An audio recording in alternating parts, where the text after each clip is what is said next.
15 साल जो झूठ फरेब प्रताड़ना का तानाशाही का जो रहा है, अलग अलग एजेंसी से अपने विपक्ष को ही नहीं बल्कि अपने जो सहयोगी साथियों को भी प्रताड़ित करने का काम हुआ है। ये चुनाव इन मुद्दों को लेकर के लड़ा जाएगा। 15 साल में जो विकास का पहिया बहुत धीमी गति से चला है, वो इस चुनाव का मुद्दा होगा। चुनाव का मुद्दा ये होगा कि जो चुनाव के समय आकर के बरसाती मेढक की तरह कभी 15 दिन कभी महीने भर, और जब हार का डर बहुत सता रहा हो तो महीना 2 महीना रहने वाले ऐसे सांसद को यहाँ से कैसे हमसफ़र ट्रेन में उनके हमसफ़र के साथ वापस दिल्ली भेज देना है, या यहाँ के शब्दों में बोला जाए तो सब लोग कह रहे हैं अब की बार गंगा पार जो है इन सब बातों में। जो आज विरोध प्रदर्शन हुआ, भीतर घात इस प्रकार से अगर कांग्रेस पार्टी में होगा तो इतना बड़ा मतलब लक्ष्य कैसे साध पाएंगे? देखिए, ऐसा है कि कांग्रेस के तीन मुख्य दावेदार थे।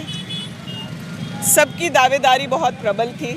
किसी का कुछ मेरिट था, किसी का अगला दूसरी कोई बात मेरिट हो। मैं आप लोग को आश्वस्त करती हूँ कि आला कमान ने जो निर्णय लिया है उसको मानने के लिए और सब लोग एक साथ काम करते हुए निशिकांत दुबे जी को यहाँ से विदा करने के लिए जो है काम किया जाएगा।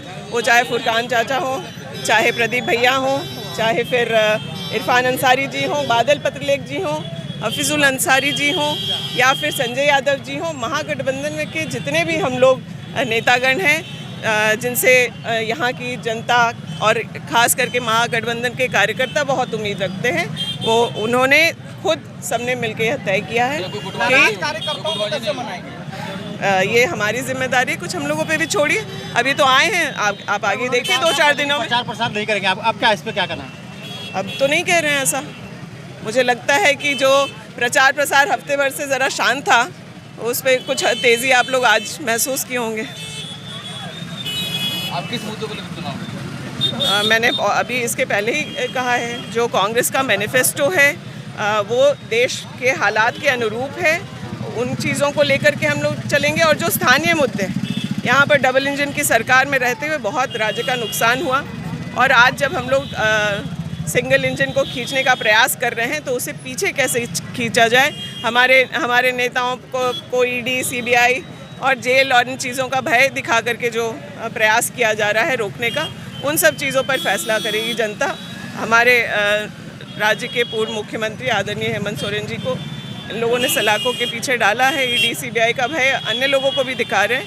इन सभी मुद्दों पर जनता जो है केंद्र की तानाशाह सरकार को, और ख़ास करके यहाँ के जो सांसद हैं, जो मुझे बधाई सिर्फ गठबंधन के नेता कार्यकर्ता और आम जनता ही नहीं बल्कि भाजपा के नेता भी यह बधाई दे रहे हैं और कह रहे हैं कि हम लोगों को भी आपसे बहुत उम्मीद है कि जो गोड्डा का सांसद सीधे मुंह अपने भाजपा के नेताओं और कार्यकर्ताओं से भी बात नहीं करता, उसको हम लोगों को यहाँ से भेजना ही उचित होगा। कई भाजपा के नेता हैं, वो कह रहे हैं कि दीपिका पांडे सिंह के मैदान में आने से चुनाव और आसान हो गया। भाई अब ये तो जनता के हाथ में छोड़ दें। सभी का पक्ष विपक्ष होता है। हो सकता है 10% लोग हमसे ना खुश हों, लेकिन 90% लोग जो हैं वो आप लोग हमारे संघर्ष के साथ ही रहे हैं। आप लोगों ने देखा है कि संगठन के एक एक सीढ़ी को चढ़ते हुए आज मैं चुनावी राजनीति में आई। पार्टी ने मुझे विधायक का चुनाव लड़ने का मौका दिया, मैं विधायक चुन करके आई, और आज सांसद का जब चुनाव लड़ने का मौका लोकसभा के लिए, जो चीज़ें बहुत पहले से होनी चाहिए थी और आज वो नहीं है, उन पर करेंगे।